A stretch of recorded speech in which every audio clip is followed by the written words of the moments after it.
നമസ്കാരം. Prime time ന്യൂസിലേക്ക് വിശദമായി. കരുവന്നൂർ കള്ളപ്പണം വെളുപ്പിക്കൽ കേസിൽ CPIഎമ്മിനെ കുരുക്കാൻ എൻഫോഴ്സ്മെന്റ് ഡയറക്ടറേറ്റ് പാർട്ടിക്കെതിരെ തെരഞ്ഞെടുപ്പ് കമ്മീഷനും റിസർവ് ബാങ്കിനും കേന്ദ്ര ധനമന്ത്രാലയത്തിനും കത്ത് നൽകി. വിരട്ടാൻ നോക്കേണ്ടെന്ന് സംസ്ഥാന സെക്രട്ടറി MV ഗോവിന്ദൻ പ്രതികരിച്ചു. CPIഎമ്മിനെതിരെ കോൺഗ്രസും BJPയും രംഗത്തെത്തി. കരുവന്നൂരിലെ കള്ളപ്പണം വെളുപ്പിക്കലിൽ CPIഎമ്മും പങ്കാളിയായെന്ന് ജനുവരി 16 അയച്ച കത്തിൽ ED ചൂണ്ടിക്കാട്ടുന്നു. കേന്ദ്ര തെരഞ്ഞെടുപ്പ് കമ്മീഷൻ, റിസർവ് ബാങ്ക്, കേന്ദ്ര ധനമന്ത്രാലയത്തിലെ റവന്യൂ വിഭാഗം എന്നിവർക്കാണ് കത്ത്. കരുവന്നൂരിൽ CPIഎമ്മിന് 5 അക്കൗണ്ടുകളുണ്ട്.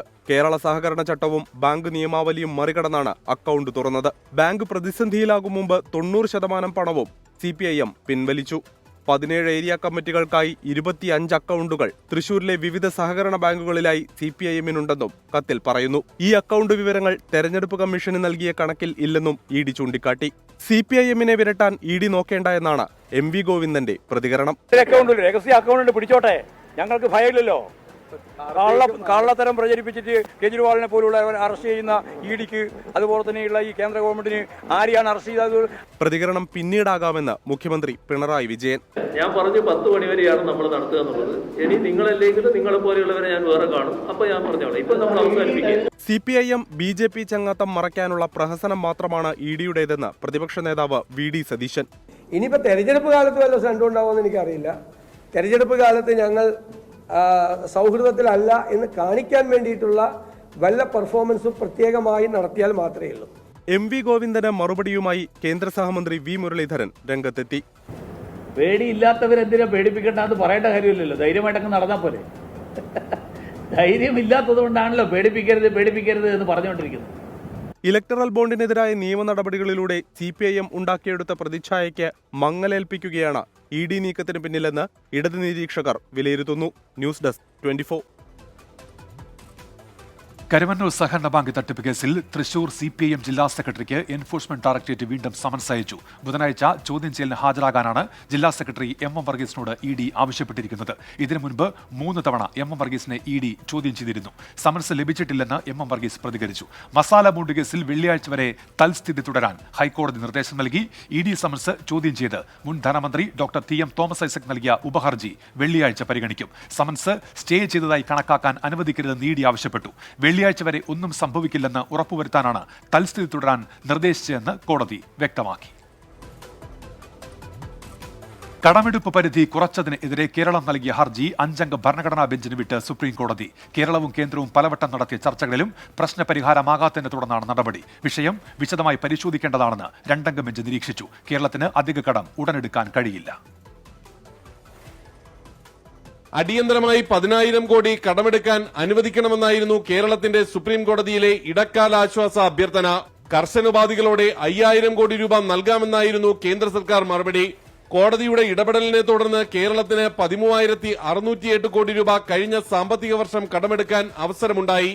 ഇക്കാര്യം സുപ്രീം കോടതി ചൂണ്ടിക്കാട്ടി. സംസ്ഥാനം കൂടുതൽ കടമെടുത്താൽ വരും വർഷങ്ങളിലെ കടമെടുപ്പിൽ കേന്ദ്ര സർക്കാരിന് കുറവ് വരുത്താമെന്നാണ് തങ്ങളുടെ പ്രാഥമിക വിലയിരുത്തലെന്നും സുപ്രീം കോടതി പറഞ്ഞു. അടിയന്തരാശ്വാസം ലഭിച്ചില്ല എന്നതുകൊണ്ട് സുപ്രീം കോടതി തീരുമാനം കേരളത്തിന് എതിരാകുന്നില്ല എന്ന് സംസ്ഥാന ധനമന്ത്രി. കേരളം പോലെ ഇന്ത്യയിലെ വിവിധ സംസ്ഥാനങ്ങൾക്ക് ധനകാര്യ കാര്യങ്ങളിൽ, സാമ്പത്തിക കാര്യങ്ങളിൽ ഫെഡറലിസത്തിന്റെ അംശത്തിൽ നേരിടുന്ന പ്രശ്നങ്ങളെ സംബന്ധിച്ച് ഭരണഘടനാ ബെഞ്ച് തന്നെ പരിശോധിക്കണമെന്ന് സുപ്രീം കോടതി പറഞ്ഞു എന്നുള്ളത് വളരെ പോസിറ്റീവായ കാര്യമാണ്. കേന്ദ്ര സംസ്ഥാന സാമ്പത്തിക വിനിമയം വിശദീകരിക്കുന്നത് ഭരണഘടനയുടെ 293-ാം അനുച്ഛേദമാണ്. സുപ്രീം കോടതി നാളിതുവരെ 293-ാം അനുച്ഛേദം വിശദമായി വിലയിരുത്തിയിട്ടില്ല. അതുകൊണ്ട് വിശാല ബെഞ്ച് കേസ് പരിഗണിക്കുന്നതാകും ഇനി ഉചിതമെന്ന് സുപ്രീം കോടതി വ്യക്തമാക്കി. 5-അംഗ ഭരണഘടനാ ബെഞ്ചാകും കേസ് കേൾക്കുക. സാമ്പത്തിക അച്ചടക്കത്തിന്റെ കാര്യത്തിൽ സംസ്ഥാനം കൂടുതൽ ജാഗ്രത പാലിക്കണം എന്നതാണ് ഇന്നത്തെ സുപ്രീം കോടതി സംസ്ഥാനത്തിന് നൽകുന്ന നിർദ്ദേശം. ഈ നിർദ്ദേശം സംസ്ഥാനത്തിന് അടുത്ത സാമ്പത്തിക വർഷത്തിലടക്കം നൽകുന്ന ബാധ്യത വലുതായിരിക്കുകയും ചെയ്യും. സുപ്രീം കോടതിയിൽ നിന്നും R രാധാകൃഷ്ണൻ, 24, ഡൽഹി. പത്തനംതിട്ടയിൽ കാട്ടാന ആക്രമണത്തിൽ ഗൃഹനാഥൻ കൊല്ലപ്പെട്ടു. തുലാപ്പള്ളി സ്വദേശി ബിജുവാണ് മരിച്ചത്. ബിജുവിന്റെ കുടുംബത്തിന് അടിയന്തര നഷ്ടപരിഹാരമായി 10 ലക്ഷം രൂപ നൽകാനും കുടുംബത്തിൽ ഒരാൾക്ക് സർക്കാർ ജോലി നൽകാനും തീരുമാനം. ഇന്ന് പുലർച്ചെ 1 മണിയോടെയാണ് സംഭവം.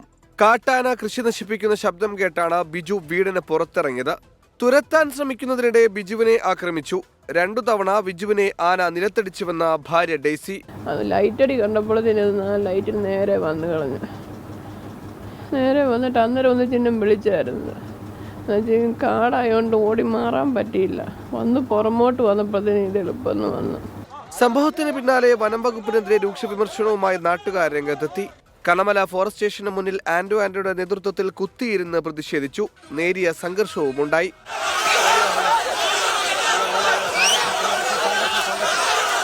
രാത്രി 1 മണിയായപ്പം ആന കുത്തി കൊന്നു കഴിഞ്ഞിട്ട് ഈ ഫോറസ്റ്റ് സ്റ്റേഷനിലെ ഒറ്റയന്മാർ ഞങ്ങളെ അങ്ങോട്ട് തിരിഞ്ഞു നോക്കിയിട്ടില്ല. ഞങ്ങൾക്കൊക്കെ ജീവിക്കണം. ഇവരൊരു പടക്കമൊക്കെ കൊണ്ട് തന്നുകൊണ്ടൊന്നും യാതൊരു കാര്യവും ഇല്ല. പ്രതിഷേധത്തെ തുടർന്ന് DFO സ്ഥലത്തെത്തി സമരക്കാരുമായി ചർച്ച നടത്തി. 1.5 മണിക്കൂർ നീണ്ട ചർച്ചയ്ക്കൊടുവിൽ കാട്ടാനെ വെടിവെക്കാൻ ശുപാർശ ചെയ്യുന്നതടക്കം സമരക്കാർ മുന്നോട്ട് വെച്ച 7 ആവശ്യങ്ങളും അംഗീകരിച്ചു. കുടുംബത്തിന് നഷ്ടപരിഹാരം നൽകണമെന്നുള്ള ഈ കമ്മിറ്റിയുടെ ശുപാർശ ജില്ലാ കളക്ടർ ഗവൺമെന്റിന് നൽകും. അക്രമകാരിയായ വന്യമൃഗം എന്ന നിലയിൽ ഇതിനെ വെടിവെച്ചു കൊല്ലാനുള്ള ശുപാർശ ജില്ലാ ഭരണകൂടം ഇന്ന് തന്നെ അത് മുകളിലേക്ക് അയക്കും. ആവശ്യങ്ങൾ അംഗീകരിച്ചതോടെ പ്രതിഷേധം അവസാനിപ്പിച്ചു. മൃതദേഹം പോസ്റ്റ്മോർട്ടത്തിനായി കോട്ടയം മെഡിക്കൽ കോളേജിലേക്ക് മാറ്റി. വിദേശത്തുള്ള മക്കൾ എത്തിയ ശേഷം മൃതദേഹം സംസ്കരിക്കും. 24 പത്തനംതിട്ട. അതിരപ്പിള്ളിയിൽ വീണ്ടും കാട്ടാന ആക്രമണം. പ്ലാന്റേഷൻ 1-ാം ബ്ലോക്കിലെ സെയിന്റ് സെബാസ്റ്റ്യൻ പള്ളിയുടെ വാതിൽ തകർത്തു. പത്തനംതിട്ട കടമ്പനാട്ട് 2 പേരെ കാട്ടുപന്നി ആക്രമിച്ചു. അട്ടപ്പാടി അകളിയിൽ പശുക്കുട്ടിയെ പുലി കൊലപ്പെടുത്തി. അകളി പൂവാത്ത കോളനിക്ക് സമീപമിറങ്ങിയ പുലിയാണ് പശുക്കുട്ടിയെ കൊന്നുതിന്നത്. പുതൂർ RRT സ്ഥലത്തെത്തി പടക്കം പൊട്ടിച്ച് പുലിയെ കാടുകയറ്റിയെങ്കിലും ജനങ്ങളുടെ ആശങ്ക ഒഴിഞ്ഞിട്ടില്ല. ഇന്ന് പുലർച്ചെയാണ് അതിരപ്പള്ളി പിള്ളപ്പാറയിൽ കാട്ടാന കൃഷി നശിപ്പിച്ചത്. വൈദ്യുതി വേലി തകർത്താണ് കാട്ടാന കൃഷിയിടത്തിലെത്തിയത്. 10-20 തെങ്ങോളം ഇന്നലെ കളഞ്ഞിട്ടുണ്ട്. ശരിക്കും ഈ ഏരിയയിൽ ഞാൻ മാത്രമേ കൃഷി ചെയ്യുന്ന ആളുള്ളൂ. ശരിക്കുള്ള പ്രതിരോധം എന്ന് പറഞ്ഞത് 2 ലൈൻ, അതായത് 2 മെഷീൻ വെച്ചിട്ട് ഞാൻ ഇതിന് പ്രൊട്ടക്ഷൻ കൊടുത്തിട്ടുള്ളതാണ്. അതുകൂടാതെ പറമ്പിൽ സോളാർ വെച്ച് ലൈറ്റ് വിട്ടിട്ടുണ്ട്. ഇന്ന് ഉച്ചയ്ക്ക് ശേഷമാണ് അതിരപ്പള്ളി പ്ലാന്റേഷൻ 1-ാം ബ്ലോക്കിൽ സെയിന്റ് സെബാസ്റ്റ്യൻ പള്ളിക്ക് നേരെ കാട്ടാന ആക്രമണമുണ്ടായത്. പിടിയാന പള്ളിയുടെ മുൻഭാഗത്തെ വാതിൽ പൊളിച്ചതോടെ കാട്ടാനക്കുട്ടി പള്ളിക്കകത്ത് കയറി പരിഭ്രാന്തി സൃഷ്ടിച്ചു. ജനലും പിൻഭാഗത്തെ ഗ്രില്ലും കാട്ടാന തകർത്തു. പ്രദേശവാസികൾ ശബ്ദമുണ്ടാക്കിയാണ് ആനയെ തുരത്തിയത്. പത്തനംതിട്ട കടമ്പനാട് കാട്ടുപന്നി ആക്രമണത്തിൽ മുണ്ടപ്പള്ളി വിളയിൽ ജോൺസൺ, മുണ്ടപ്പള്ളിത്തറയിൽ M കോശി എന്നിവർക്ക് പരിക്കേറ്റു. ജോൺസന്റെ പരിക്ക് ഗുരുതരമായതിനാൽ തിരുവല്ലയിലെ സ്വകാര്യ ആശുപത്രിയിലേക്ക് മാറ്റി. വിവിധ ബ്യൂറോകൾക്കൊപ്പം 24 തൃശൂർ. മദ്യനയ അഴിമതി കേസിൽ ഡൽഹി മുഖ്യമന്ത്രി അരവിന്ദ് കെജ്രിവാളിനെ ഈ മാസം 15 വരെ ജുഡീഷ്യൽ കസ്റ്റഡിയിൽ വിട്ടു. ഡൽഹി റൌസ് അവന്യൂ കോടതിയുടേതാണ് വിധി. കെജ്രിവാൾ അന്വേഷണവുമായി സഹകരിച്ചില്ലെന്നും ഫോണിന്റെ പാസ്വേഡ് നൽകിയില്ലെന്നും ED കോടതിയെ അറിയിച്ചു. രാവിലെ 11:30ഓടെയാണ് ED സംഘം ഡൽഹി മുഖ്യമന്ത്രി അരവിന്ദ് കെജ്രിവാളിനെ റൌസ് അവന്യൂ കോടതിയിൽ ഹാജരാക്കിയത്. കെജ്രിവാൾ അന്വേഷണത്തോട് സഹകരിക്കുന്നില്ലെന്നും ചോദ്യങ്ങൾക്ക് ഒരു ബന്ധവുമില്ലാത്ത ഉത്തരമാണ് നൽകുന്നതെന്നും ചൂണ്ടിക്കാട്ടി ജുഡീഷ്യൽ കസ്റ്റഡിയിൽ വേണമെന്ന് ED കോടതിയോട് ആവശ്യപ്പെട്ടു. ഇത് അംഗീകരിച്ച കോടതി കെജ്രിവാളിനെ 14 ദിവസത്തെ ജുഡീഷ്യൽ കസ്റ്റഡിയിൽ വിട്ടു. കെജ്രിവാളിന് 3 പുസ്തകങ്ങളും ജപമാലയും മരുന്നും നൽകാൻ അനുവദിക്കണമെന്ന ആവശ്യം അഭിഭാഷകൻ മുന്നോട്ടുവച്ചു. ED നടപടിയിൽ ഡൽഹിയിലെ ജനങ്ങൾ കൃത്യമായി മറുപടി നൽകുമെന്ന് സുനിത കെജ്രിവാൾ പ്രതികരിച്ചു. വൈകിട്ട് 4 മണിയോടെ തിഹാർ ജയിലിൽ എത്തിച്ച കെജ്രിവാളിനെ ജയിൽ നമ്പർ 2-ലാണ് പാർപ്പിക്കുന്നത്. തിഹാർ ജയിലിന് മുന്നിൽ ആം ആദ്മി പ്രവർത്തകർ പ്രതിഷേധിച്ചിരുന്നു. അന്വേഷണത്തിന്റെ ഏതെങ്കിലും ഘട്ടത്തിൽ ആവശ്യമെങ്കിൽ കെജ്രിവാളിനെ ചോദ്യം ചെയ്യാൻ അനുമതി തേടാമെന്നും ED കോടതിയെ അറിയിച്ചു. ജുഡീഷ്യൽ കസ്റ്റഡിയിൽ കഴിയുന്ന കെജ്രിവാളിനെ CBI കസ്റ്റഡിയിൽ ആവശ്യപ്പെട്ടേക്കും എന്നാണ് ലഭിക്കുന്ന വിവരം. 24 ഡൽഹി. തെരഞ്ഞെടുപ്പ് കാലത്ത് കോൺഗ്രസ് ഉൾപ്പെടെ ഒരു പാർട്ടിക്കെതിരെയും കർശന നടപടി ഉണ്ടാകില്ലെന്ന് ആദായ നികുതി വകുപ്പ്. കോൺഗ്രസിന്റെ ഹർജിയിൽ സുപ്രീം കോടതിയിലാണ് നിലപാട് വ്യക്തമാക്കിയത്. കോടതി ഇടപെടൽ സ്വാഗതം ചെയ്ത കോൺഗ്രസ് ആദായ നികുതി വകുപ്പ് പിടിച്ചെടുത്ത 135 കോടി രൂപ തിരികെ നൽകണമെന്ന് ആവശ്യപ്പെട്ടു.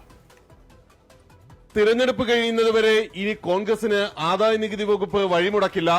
പാർട്ടിയുടെ വിവിധ അക്കൗണ്ടുകളിൽ നിന്ന് 135 കോടി രൂപ ആദായ നികുതി വകുപ്പ് പിടിച്ചെടുത്തിരുന്നു. കോൺഗ്രസ് 3500 കോടി രൂപയെങ്കിലും നികുതി കുടിശ്ശിക വരുത്തിയിട്ടുണ്ടെന്ന് സോളിസിറ്റർ ജനറൽ വ്യക്തമാക്കി. വിഷയത്തിൽ കൂടുതൽ വിവരങ്ങൾ ഹാജരാക്കാനുമുണ്ട്. എങ്കിലും തിരഞ്ഞെടുപ്പ് നടക്കുന്നതിനാൽ മുൻവിധി സൃഷ്ടിക്കാൻ വകുപ്പ് ആഗ്രഹിക്കുന്നില്ല. തൽക്കാലം രാഷ്ട്രീയ പാർട്ടികൾക്കെതിരായ നടപടികൾ തെരഞ്ഞെടുപ്പ് കഴിയും വരെ ഉണ്ടാകില്ല. ആദായ നികുതി വകുപ്പിന്റെ നിലപാടിന്മേൽ അടിയന്തര താൽക്കാലിക ഉത്തരവിന് പ്രസക്തിയില്ലെന്ന് ബെഞ്ച് വ്യക്തമാക്കി. സുപ്രീം കോടതി നടപടിയോടുള്ള കോൺഗ്രസിന്റെ പ്രതികരണം ഇങ്ങനെ: കോൺഗ്രസ് പാർട്ടി പറഞ്ഞുകൊണ്ടിരിക്കുന്നതിന്റെ ഒരു പ്രതികരണമാണ് സുപ്രീം കോടതിയിൽ നിന്നുണ്ടായിരിക്കുന്നത്. ഇത് തെരഞ്ഞെടുപ്പിനെ മുന്നിൽ കണ്ടുകൊണ്ടുള്ള പാർട്ടിയെ ഫൈനാൻഷ്യലായിട്ട് ഇല്ലാതാക്കാനുള്ള ഒരു ഗൂഢാപദ്ധതിയായിരുന്നു നരേന്ദ്രമോദി നേരിട്ട് ആസൂത്രണം ചെയ്തത്. കേസിന്റെ തുടർ നടപടികൾ ഇനി തെരഞ്ഞെടുപ്പ് അവസാനിച്ച ശേഷം ജൂലൈ 24-നാണ് നടക്കുക. ആർ രാധാകൃഷ്ണൻ, 24, ഡൽഹി. കാസർഗോഡ് റിയാസ് മൗലവി വധക്കേസിൽ അന്വേഷണ ഫയലുകൾ ഉന്നത പോലീസ് സംഘം പരിശോധിക്കും. ADGP MR അജിത് കുമാറിന്റെ നേതൃത്വത്തിൽ ജില്ലയിൽ ഉന്നതതല യോഗം ചേർന്നു. കേസിൽ UAPയെ ചുമത്തിയില്ല എന്ന വിമർശനം മുഖ്യമന്ത്രി പിണറായി വിജയൻ തള്ളി.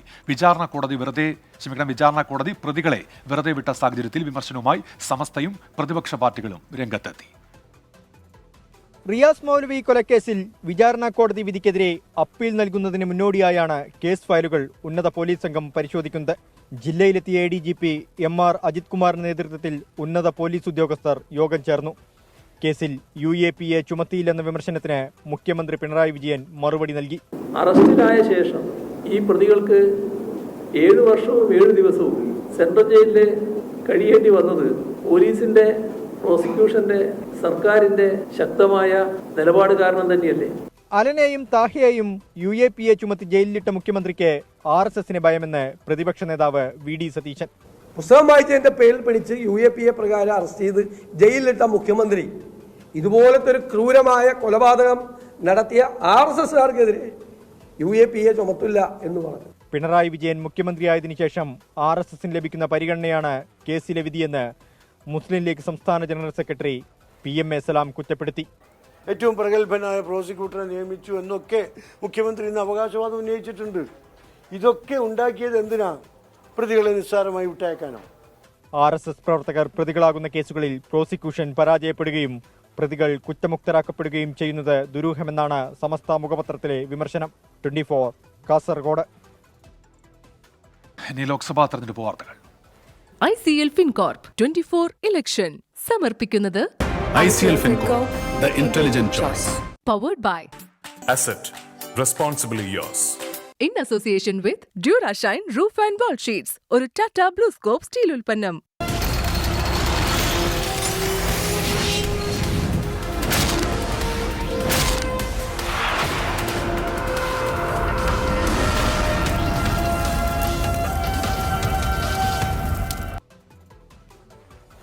ഡൽഹിയിലെ ഇന്ത്യ മുന്നണി റാലിക്ക് പിന്നാലെ കോൺഗ്രസിനെ വിമർശിച്ച് മുഖ്യമന്ത്രി പിണറായി വിജയൻ. മണിപ്പൂർ കലാപം ഉൾപ്പെടെ സുപ്രധാന പ്രശ്നങ്ങളിൽ രാഹുൽ ഗാന്ധി എന്ത് നിലപാടാണ് എടുത്തിട്ടുള്ളത് എന്ന് മുഖ്യമന്ത്രി ചോദിച്ചു. കലാപഭൂമിയിൽ രാഹുൽ ഗാന്ധി നേരിട്ടെത്തിയ കാര്യം മുഖ്യമന്ത്രിക്ക് അറിയില്ലേ എന്നായിരുന്നു പ്രതിപക്ഷ നേതാവിന്റെ മറുചോദ്യം. ഇന്ത്യ സഖ്യത്തെ K സുരേന്ദ്രൻ പരിഹസിച്ചു. ജനാധിപത്യത്തെ തകർക്കാനാണ് BJPയുടെ ശ്രമമെന്ന് വിമർശിച്ച മുഖ്യമന്ത്രി കോൺഗ്രസിന് പല വിഷയങ്ങളിലും നിലപാടില്ലെന്ന് കുറ്റപ്പെടുത്തി. മണിപ്പൂർ വിഷയത്തിൽ ഇടപെട്ടതിന് രാജ്യദ്രോഹ കുറ്റം ചുമത്തപ്പെട്ട ആനി രാജയ്ക്കെതിരെ വയനാട്ടിൽ മത്സരിക്കുമ്പോൾ രാഹുൽ ഗാന്ധി എന്ത് സന്ദേശമാണ് നൽകുന്നത് എന്ന് ചോദ്യം. രാജ്യം കണ്ട ഇതുപോലുള്ള ഒരുപാട് പ്രതിഷേധമുയരുന്ന സംഭവങ്ങൾ വന്നല്ലോ. ആ സംഭവങ്ങളിൽ എല്ലായ്പ്പോഴും ആനി രാജയെ കാണാനുണ്ടല്ലോ. കോൺഗ്രസിന്റെ വളരെ പ്രധാനപ്പെട്ട നേതാവ് രാഹുൽ ഗാന്ധിയെ അത്തരം സംഭവങ്ങളിൽ കാണാൻ കഴിയുന്നുണ്ടോ? പൗരത്വ ഭേദഗതി മതനിരപേക്ഷത തകർക്കാനുള്ള RSS അജണ്ടയെന്ന് മുഖ്യമന്ത്രി വിമർശിച്ചു. അസമിൽ പൗരത്വ രജിസ്റ്റർ നടപ്പാക്കിയപ്പോൾ 19 ലക്ഷം പേർക്ക് പൗരത്വം നഷ്ടമായി. വിഷയത്തിൽ കോൺഗ്രസിന് വ്യക്തമായ നിലപാടില്ലെന്നും മുഖ്യമന്ത്രി കുറ്റപ്പെടുത്തി. മറുപടിയുമായി പ്രതിപക്ഷ നേതാവ് VD സതീശൻ. മണിപ്പൂരിൽ സർക്കാരിന്റെ അനുമതിയില്ലാതെ, പോലീസിന്റെ അനുമതിയില്ലാതെ, പട്ടാളത്തിന്റെ അനുമതിയില്ലാതെ വെടിയൊച്ചകൾ മുഴങ്ങുന്ന മണിപ്പൂരിലെ തെരുവുകളിലൂടെ പോയി അവിടുത്തെ സ്ത്രീകളെയും കുഞ്ഞുങ്ങളെയും ക്യാമ്പുകളിൽ പോയി ആശ്വസിപ്പിച്ച ആളല്ലേ രാഹുൽ ഗാന്ധി? അത് അറിഞ്ഞിട്ടില്ല ഇദ്ദേഹം. ഇന്ത്യ സഖ്യം പരിഹാസ്യമെന്ന് K സുരേന്ദ്രൻ. ദില്ലിയിൽ കെട്ടിപ്പിടുത്തവും വയനാട്ടിൽ മത്സരവും എങ്ങനെയാണ് സാധ്യമാവുന്നത്? ദില്ലിയിൽ രാഹുൽ ഗാന്ധിയെ കെട്ടിപ്പിടിച്ചുകൊണ്ട് ഇന്ത്യ മുന്നണിക്ക് വേണ്ടി ഒറ്റക്കെട്ടായി പ്രവർത്തിക്കുമെന്ന് പറയുന്ന CPI എന്തിനാണ് വയനാട്ടിൽ രാഹുൽ ഗാന്ധിക്കെതിരെ മത്സരിക്കുന്നത്? വളരെ വിചിത്രമായ ഒരു മത്സരമാണ് വയനാട്ടിൽ നടക്കുന്നത്. രാഹുൽ ഗാന്ധി ഈ മാസം 3-ന് വയനാട്ടിലെത്തും. 24 കോഴിക്കോട്. ലോക്സഭാ തെരഞ്ഞെടുപ്പിൽ കേരളത്തിൽ UDFനെ പിന്തുണയ്ക്കുമെന്ന് SDPI പിന്തുണ സ്വീകരിക്കുമോ എന്ന മാധ്യമപ്രവർത്തകരുടെ ചോദ്യത്തോട് പ്രതിപക്ഷ നേതാവ് VD സതീശൻ മറുപടി പറഞ്ഞില്ല. എല്ലാവരുടെയും വോട്ടിന് ഒരേ മൂല്യം എന്നാണ് UDF കൺവീനർ MM ഹസൻ പ്രതികരിച്ചത്. ദേശീയ തലത്തിൽ മതനിരപേക്ഷ ചേരിയെ പിന്തുണയ്ക്കുമെന്ന് പറഞ്ഞ SDPI നേതാക്കൾ കേരളത്തിൽ പിന്തുണ UDFനാണെന്ന് വ്യക്തമാക്കി. ഒരു മണ്ഡലത്തിലും SDPI സ്ഥാനാർത്ഥിയെ നിർത്തില്ലെന്ന് SDPI സംസ്ഥാന പ്രസിഡന്റ് അഷറഫ് മൗലവി പറഞ്ഞു. ദേശീയ തലത്തിൽ BJP വിരുദ്ധമായൊരു ചേരി ശക്തിപ്പെടണമെന്ന രാഷ്ട്രീയ നിലപാടിൻ്റെ പേരിൽ എന്നാണ് നമ്മൾ മനസ്സിലാക്കുന്നത്. അത്തരമൊരു പൊതുബോധം വളർന്നു വരുന്ന പശ്ചാത്തലത്തിൽ കോൺഗ്രസ് നയിക്കുന്ന കേരളത്തിൻ്റെ UDF സംവിധാനത്തെ ഈ തെരഞ്ഞെടുപ്പിൽ സപ്പോർട്ട് ചെയ്യാനാണ് പാർട്ടിയുടെ സംസ്ഥാന ഘടകം തീരുമാനിച്ചിട്ടുള്ളത്. SDPI-യുമായി ഒരു ധാരണയും ഇല്ലെന്ന് പറഞ്ഞ് പ്രതിപക്ഷ നേതാവ് VD സതീശൻ പിന്തുണ സ്വീകരിക്കുമോ എന്ന ചോദ്യത്തോട് പ്രതികരിച്ചില്ല. ഞങ്ങൾ SDPI-യുമായിട്ട് ഒരു ധാരണയിലും UDF സംസാരിച്ചിട്ടില്ല, അവരുമായിട്ട് ഒരു സംസാരവും നടത്തിയിട്ടില്ല, ഒരു ധാരണയിലെത്തിയിട്ടില്ല. ഒരുപാട് ആളുകൾ UDF-ന് പിന്തുണ പ്രഖ്യാപിക്കുന്നു. ഞങ്ങൾ അവരുമായിട്ട് സംസാരിച്ചിട്ടില്ല, ഞങ്ങൾ അവരുമായിട്ട് ഒരു ധാരണയിലെത്തിയിട്ടില്ല. പിന്തുണ സ്വീകരിക്കുന്നതിൽ ആലോചിച്ച് തീരുമാനമെടുക്കുമെന്ന് MM ഹസൻ. നിങ്ങൾ ആലോചിച്ചല്ലേ പറയാൻ പറ്റുള്ളൂ. ഒരാൾ പിന്തുണയ്ക്കാന്ന് പറഞ്ഞാൽ ഞങ്ങളെല്ലാം ആലോചിക്കും. പറഞ്ഞ ഉടനെ നിങ്ങൾ അവരോട് ചോദിക്കാതിരുന്നല്ലോ. നിങ്ങൾ പറയുമ്പോഴാണ് ഇത് കേൾക്കുന്നത്. എല്ലാ പാർട്ടിക്കും അങ്ങനെയല്ലേ, ഞാൻ മാത്രമല്ലല്ലോ ഈ പാർട്ടി. അവർ പിന്തുണ പ്രഖ്യാപിച്ചാൽ ഒരു സംഘടന എന്നല്ലേ ഞങ്ങളുടെ സംഘടന ആലോചിക്കും. SDPI പിന്തുണയുടെ കാര്യത്തിൽ CPIM-നും BJP-ക്കും വിമർശനത്തിനിട നൽകാതെ കരുതലോടെ നീങ്ങാനാണ് UDF-ന്റെ തീരുമാനം. 24 കാസർഗോഡ്. വീണ്ടും വാർത്തകളിലേക്ക്. രാഹുൽ ഗാന്ധിക്കെതിരെ കർശന നടപടി സ്വീകരിക്കണമെന്നാവശ്യപ്പെട്ട് BJP തെരഞ്ഞെടുപ്പ് കമ്മീഷന് പരാതി നൽകി. ഡൽഹിയിലെ രാംലീല മൈതാനിയിൽ ഇന്ത്യ സഖ്യം സംഘടിപ്പിച്ച റാലിയിലെ മാച്ച് ഫിക്സിംഗ് പരാമർശത്തിന് എതിരെയാണ് പരാതി. കേന്ദ്രമന്ത്രി ഹർദീപ് സിംഗ് പുരിയുടെ നേതൃത്വത്തിലുള്ള സംഘമാണ് തെരഞ്ഞെടുപ്പ് കമ്മീഷന് പരാതി നൽകിയത്. പൊതുയോഗത്തിനിടെ രാഹുൽ ഗാന്ധി നടത്തിയ പരാമർശങ്ങൾ അങ്ങേയറ്റം പ്രതിഷേധാർഹവും അസത്യവുമാണെന്ന് BJP പരാതിയിൽ ചൂണ്ടിക്കാട്ടി. ലോക്സഭാ തെരഞ്ഞെടുപ്പിന് മുന്നോടിയായി കുടിശ്ശിക തീർക്കാൻ 57 കോടി രൂപ അനുവദിക്കണമെന്ന സംസ്ഥാന പോലീസ് മേധാവിയുടെ ആവശ്യം തള്ളി ധനവകുപ്പ്. നിലവിലെ സാഹചര്യത്തിൽ 26 കോടി രൂപ മാത്രമേ നൽകാൻ കഴിയൂ. ഭരണാനുമതിയില്ലാതെ പണം ചെലവഴിക്കുന്നത് ശരിയല്ല എന്ന വിമർശനവും ധനവകുപ്പ് കത്തിൽ വ്യക്തമാക്കുന്നു. പമ്പുടമകൾക്ക് മാത്രം പോലീസ് 200 കോടി രൂപയുടെ കുടിശ്ശിക നൽകാനുണ്ട്. എഴുത്തുകാരൻ C. രാധാകൃഷ്ണൻ കേന്ദ്ര സാഹിത്യ അക്കാദമി വിശിഷ്ടാംഗത്വം രാജിവെച്ചു. അക്കാദമി ഫെസ്റ്റിവൽ കേന്ദ്രമന്ത്രി ഉദ്ഘാടനം ചെയ്തതിൽ പ്രതിഷേധിച്ചാണ് രാജി. സാംസ്കാരിക സ്ഥാപനങ്ങളിൽ രാഷ്ട്രീയ ഇടപെടൽ പാടില്ലെന്ന് C. രാധാകൃഷ്ണൻ പറഞ്ഞു. ഈ വർഷത്തെ അക്കാദമി ഫെസ്റ്റിവൽ കേന്ദ്രമന്ത്രി അർജുൻ റാം മേഘ്വാൾ ഉദ്ഘാടനം ചെയ്തതിൽ പ്രതിഷേധിച്ചാണ് C. രാധാകൃഷ്ണന്റെ രാജി. സാഹിത്യവുമായി യാതൊരു ബന്ധവുമില്ലാത്ത കേന്ദ്രമന്ത്രി ഫെസ്റ്റിവൽ ഉദ്ഘാടനം ചെയ്തതിൽ പ്രതിഷേധമറിയിക്കുന്നുവെന്ന് അക്കാദമി സെക്രട്ടറിക്ക് അയച്ച കത്തിൽ C. രാധാകൃഷ്ണൻ വ്യക്തമാക്കി. അക്കാദമിയുടെ ചരിത്രത്തിൽ ആദ്യമായാണ് ഇങ്ങനെയൊരു സംഭവം. ഭരിക്കുന്നവർ വിചാരിച്ചാൽ ഭരണഘടനയും തള്ളിയിടാനാകുമെന്ന് C. രാധാകൃഷ്ണൻ. ഭരിക്കുന്നവർ വിചാരിച്ചാൽ ഈ ഭരണഘടന തള്ളിയിട്ട് അവിടെയും അതുപോലെ ഒരു അഡ്ഹോക്ക് ഭരണം ഉണ്ടാക്കാൻ കഴിയും. അങ്ങനെ വരുമ്പോൾ ഇന്ത്യയിലുള്ള ഏക സാംസ്കാരിക സ്ഥാപനം ഡെമോക്രസി നഷ്ടപ്പെട്ടു പോയി പഴയ ഇതിൻ്റെയൊക്കെ രൂപത്തിലായി തീരുകയും ചെയ്യും. പിന്നെ എഴുത്തുകാർക്ക് അതുകൊണ്ട് വലിയ പ്രയോജനമൊന്നും ഉണ്ടാകാനുള്ള ഒരു സാധ്യതയും ഞാൻ കാണാനില്ല. അപ്പം അങ്ങനെ നോക്കുമ്പോൾ എന്താ ചെയ്യേണ്ടതെന്ന് ആലോചിച്ചപ്പോൾ ഇത് എല്ലാവരുടെയും മുമ്പിൽ കൊണ്ടുവരാനുള്ള ഒരു മാർഗം പറയാതെ വയ്യ എന്ന് വന്നപ്പോഴാണ് ഞാൻ എൻ്റെ ഈ എമിനൻ്റ് മെമ്പർഷിപ്പ് രാജിവെക്കാൻ തീരുമാനിച്ച് കത്ത് എഴുതി അയച്ചത്. ഉദ്ഘാടകന്റെ പേര് ആദ്യം അക്കാദമി വ്യക്തമാക്കിയിരുന്നില്ല. പിന്നീടാണ് കേന്ദ്രമന്ത്രിയുടെ പേരുൾപ്പെടുത്തി പ്രത്യേക ക്ഷണപത്രം പുറത്തിറക്കിയത്. നീക്കം വിചിത്രമാണെന്നും C. രാധാകൃഷ്ണന്റെ രാജിക്കത്തിൽ പറയുന്നു. 24 കൊച്ചി. സംസ്ഥാനത്ത് ഇന്നും കടലാക്രമണത്തിന് സാധ്യതയെന്ന് സംസ്ഥാന ദുരന്ത നിവാരണ അതോറിറ്റി. കൊല്ലം മുണ്ടക്കൽ തീരത്ത് രാത്രിയിലും കടലാക്രമണമുണ്ടായി. തീരദേശവാസികൾ കൊല്ലം ബീച്ച് റോഡ് ഉപരോധിച്ചു. തിരുവനന്തപുരത്തും ആലപ്പുഴയിലും നിലവിൽ കടൽ ശാന്തമാണ്. മുതലപ്പുഴയിൽ വീണ്ടും വള്ളം മറിഞ്ഞ് അപകടമുണ്ടായി. കള്ളക്കടൽ പ്രതിഭാസത്തിന്റെ ഭാഗമായി ഇന്നുകൂടി കടലാക്രമണത്തിന് സാധ്യതയുണ്ടെന്നാണ് സംസ്ഥാന ദുരന്ത നിവാരണ അതോറിറ്റിയുടെ മുന്നറിയിപ്പ്. അപകട മേഖലയിൽ താമസിക്കുന്നവരെ അടിയന്തരമായി മാറ്റിപ്പാർപ്പിക്കും. ആഴക്കടൽ മത്സ്യബന്ധനത്തിന് നിരോധനമില്ല. കൊല്ലം മുണ്ടക്കൽ മുതൽ താന്നി വരെയുള്ള പ്രദേശത്ത് ഇന്നലെ രാത്രിയും കടലാക്രമണമുണ്ടായി. അടിയന്തര പരിഹാരം കാണണമെന്നാവശ്യപ്പെട്ട് തീരദേശവാസികൾ കൊല്ലം ബീച്ച് റോഡ് ഉപരോധിച്ചു. പ്രശ്നത്തിന് വേഗത്തിൽ പരിഹാരം കാണാമെന്ന് ജില്ലാ കളക്ടർ ഉറപ്പു നൽകി. തിരുവനന്തപുരം പൊഴിയൂരിലെ വീടുകളിൽ നിന്ന് വെള്ളം ഇറങ്ങിത്തുടങ്ങി. തൃശൂർ പെരിഞ്ഞനത്ത് കടൽക്ഷോഭത്തിൽ അടിയന്തര ധനസഹായം പ്രഖ്യാപിക്കണമെന്ന് മത്സ്യത്തൊഴിലാളികൾ ആവശ്യപ്പെട്ടു. കണ്ടില്ലേ വല ഏതാണ്ട് 10-45 ലക്ഷം രൂപ വില വരുന്ന ആണ് വല. അതായത് 10-70 കുടുംബങ്ങൾ ജീവിക്കുന്നതാണ്. അതായത് ഒരു മെയിൻ്റനൻസിന് മാത്രം 15-20 ലക്ഷത്തിനുള്ളിൽ ചെലവാകും. മുതലപ്പുഴയിൽ ശക്തമായ തിരയിൽപ്പെട്ട് ഇന്നും മത്സ്യബന്ധന വള്ളം അപകടത്തിൽപ്പെട്ടു. വള്ളം തിരികെ കൊണ്ടുവരുന്നതിനിടെ വീണ്ടും അപകടമുണ്ടായി. 2 അപകടത്തിലുമായി വെള്ളത്തിൽ വീണ 6 മത്സ്യത്തൊഴിലാളികളെയും രക്ഷപ്പെടുത്താനായതാണ് ആശ്വാസം. 24 തിരുവനന്തപുരം കൊല്ലം. കാളികാവിൽ 2.5 വയസ്സുകാരിയെ പിതാവ് കൊലപ്പെടുത്തിയത് അതിക്രൂരമെന്ന് തെളിയിക്കുന്ന ടെലിഫോൺ സംഭാഷണം പുറത്ത്. പ്രതി മുഹമ്മദ് ഫായിസിന്റെ സഹോദരി ഭർത്താവ് അൻസാറും അയൽവാസിയും തമ്മിലുള്ള സംഭാഷണമാണ് പുറത്തു വന്നത്. ഫായിസ് നിരന്തരം കുഞ്ഞിനെ ഉപദ്രവിച്ചിരുന്നുവെന്നും ഈ കാര്യങ്ങൾ ഫായിസിന്റെ മാതാവിന് അറിയാമായിരുന്നു എന്നുമാണ് ശബ്ദരേഖയിൽ ഉള്ളത്. കൊലപാതകം നടന്ന ദിവസം ഫായിസിന്റെ സഹോദരി ഭർത്താവും അയൽവാസിയും തമ്മിൽ നടത്തിയ ഫോൺ സംഭാഷണമാണ് പുറത്തു വന്നത്. ഫായിസിന്റെ മാതാവിന്റെ മടിയിലിരുന്ന കുഞ്ഞ് ഫായിസിന്റെ ചവിട്ടേറ്റ് ചുവരിൽ ചെന്നിടിക്കുകയായിരുന്നുവെന്നാണ് കേസിലെ ദൃക്സാക്ഷി കൂടിയായ അൻസാർ പറയുന്നത്. പോസ്റ്റ്മോർട്ടം ചെയ്ത ഫായിസ് കൊലക്കുട്ടിന്റെ ചോർമ്മ വേണ്ടിയിരുന്നു. കാരണം എന്താന്ന് വെച്ചാല് ആ കുട്ടീനെ ഒറ്റ അവസ്ഥ കുട്ടി ബാക്കി കളിച്ചെന്ന് തല ചുമരിനൊക്കെ കടന്നിട്ടാണ് അവിടെ. കഴിഞ്ഞ 2 മിനിറ്റ് കഴിഞ്ഞിട്ട് ആ കുട്ടിക്ക് സംഭവിച്ചു. കുഞ്ഞിന് ഭക്ഷണം വാങ്ങി കൊടുക്കുന്നത് പോലും തടയാൻ ഫായിസ് ശ്രമിച്ചിരുന്നുവെന്നും ഫോൺ സംഭാഷണത്തിലുണ്ട്. ആ മടിയിൽ നിർത്തിക്കൊണ്ട് ഇവിടെ നിന്നാന്ന് പറഞ്ഞത് ഞാൻ കണ്ണ് കണ്ടോ ഇവിടെ നിന്നാന്ന് ഭക്ഷണം നിർത്തിയിട്ട് 2 മിനിറ്റ് കഴിഞ്ഞിട്ട് ഒറ്റ അവസ്ഥ. അതിലാണ് കുട്ടികൾ പോയത് ചുമരിലേക്ക്.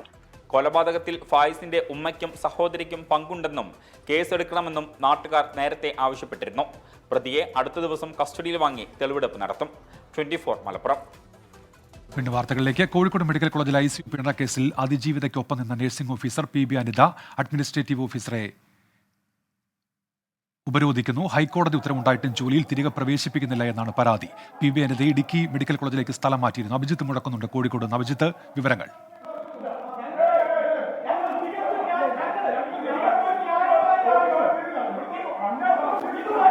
ഉന്മേഷ്, നിലവിൽ അഡ്മിനിസ്ട്രേറ്റീവ് ഓഫീസറെ ഉപരോധിക്കുന്നവരെ പോലീസ് അറസ്റ്റ് ചെയ്ത് നീക്കുകയാണ്. ഈ PB അനിത ഈ നടപടി നേരിട്ട ഈ ഉത്തരവ് ഹൈക്കോടതിയുടെ അനുകൂല ഉത്തരവുമായി തിരികെ ജോലിയിൽ പ്രവേശിപ്പിക്കണമെന്ന ആവശ്യവുമായി എത്തിയ അനിതയെ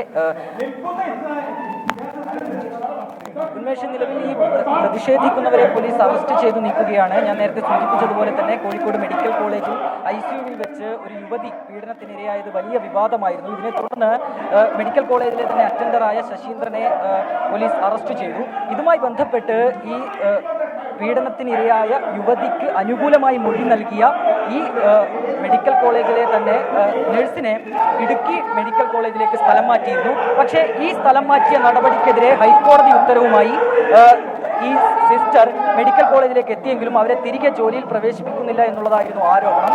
DMEയിൽ നിന്ന് ശരി അഭിജിത്ത്, ഏതായാലും പ്രതിഷേധിക്കുന്നവരെ അവിടെ പോലീസ് അറസ്റ്റ് ചെയ്ത് അവിടെ നിന്ന് നീക്കുകയാണ്, അവരെ നീക്കം ചെയ്യുകയാണ് പോലീസ്. അഭിജിത്ത് മുഴക്കൊന്നാണ് വിവരങ്ങൾ നൽകിയത്. വിശ്വാസികൾക്ക് വ്രതശുദ്ധിയുടെ നാളുകൾ. Al Muqtadir gold and diamonds പുണ്യങ്ങളുടെ പൂക്കാലം സമർപ്പിക്കുന്നത് എല്ലാ ആഭരണങ്ങളും ഇപ്പോൾ പണിക്കൂലിയില്ലാതെ വാങ്ങാം. അൽ മുക്താദിർ ജ്വല്ലേഴ്സ്.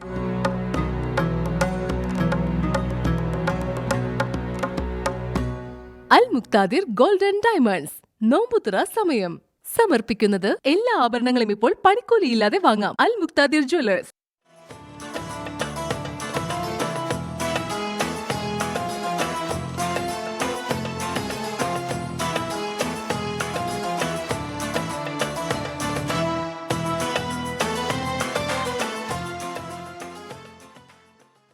IPL ആദ്യ ജയം ലക്ഷ്യമിട്ട് മുംബൈ ഇന്ത്യൻസ് ഇന്നിറങ്ങും. രാത്രി 7:30 നടക്കുന്ന മത്സരത്തിൽ സഞ്ജു സാംസന്റെ രാജസ്ഥാൻ റോയൽസ് ആണ് എതിരാളികൾ. മുംബൈ വാങ്കഡെ സ്റ്റേഡിയത്തിൽ നിന്ന് ശ്രീനാഥ് ചന്ദ്രൻ തയ്യാറാക്കിയ റിപ്പോർട്ട്. വാങ്കഡെ സ്റ്റേഡിയത്തിന് പുറത്ത് വലിയ ആരാധകരുടെ നീണ്ട ക്യൂ ഒന്നും ഈ സമയം കാണാനില്ല. ഒരുപക്ഷെ നേരത്തെ തന്നെ ആരാധകർ എത്തിയിരിക്കാം. അവർ സ്റ്റേഡിയത്തിനകത്തേക്ക് പ്രവേശിച്ചത് കൊണ്ടായിരിക്കാം പതിവ് കാഴ്ചകളിൽ നിന്ന് വ്യത്യസ്തമായ അവസാന മിനിറ്റുകളിൽ പുറത്ത് വലിയ ആൾക്കൂട്ടം കാണാനില്ല. മുംബൈ ഇന്ത്യൻസ് ഈ സീസണിലെ ആദ്യ ഹോം മത്സരം കളിക്കാനെത്തുമ്പോൾ കഴിഞ്ഞ 2 മത്സരങ്ങളിലെ തോൽവി മറന്നുകൊണ്ട് ഒരു വിജയം ആരാധകർ പ്രതീക്ഷിക്കുന്നുണ്ട്. രോഹിത് ശർമ്മയുടെ നേതൃത്വത്തിൽ ഒരു വെടിക്കെട്ട് ബാറ്റിംഗ് പ്രതീക്ഷിക്കുന്നുണ്ട്. 2023 ഏറ്റവും അധികം റൺ റേറ്റ് ഉണ്ടായിരുന്ന ഒരു ഗ്രൗണ്ടാണ് വാങ്കഡെ. അതുകൊണ്ട് ഇത്തവണയും ആ തരത്തിലൊരു വെടിക്കെട്ട് ബാറ്റിംഗ് അവർ പ്രതീക്ഷിക്കുന്നു. രോഹിത് ക്യാപ്റ്റൻ അല്ലാതെ എത്തുന്ന നീണ്ട നാളുകൾക്ക് ശേഷം ആദ്യമായി രോഹിത് ക്യാപ്റ്റൻ അല്ലാതെ ഒരു മത്സരം വാങ്കഡയിൽ മുംബൈ ഇന്ത്യൻസ് കളിക്കാൻ പോകുന്നു. അതുകൊണ്ട് ഹാർദിക് പാണ്ഡ്യ ഒരു ശ്രദ്ധാകേന്ദ്രമാണ്. അഹമ്മദാബാദിൽ ഹാർദിക്കിനെതിരെ ആരാധക രോഷം കണ്ടതാണ്. രോഹിത്തിന്റെ തട്ടകമാണ് മുംബൈ. ഇവിടെ കളിച്ചു വളർന്ന രോഹിത് ക്യാപ്റ്റൻ അല്ലാതെ കളിക്കാൻ ഇറങ്ങുമ്പോൾ അവിടെ ഹാർദിക്കിനോട് ആരാധകരുടെ ഭാഗത്തുനിന്ന് വാങ്കഡെ സ്റ്റേഡിയത്തിൽ നിന്ന് ശ്രീനാഥ് ചന്ദ്രൻ തയ്യാറാക്കിയ റിപ്പോർട്ടാണ് കണ്ടത്. ഇനി ചില വാർത്തകൾ ചുരുക്കത്തിൽ.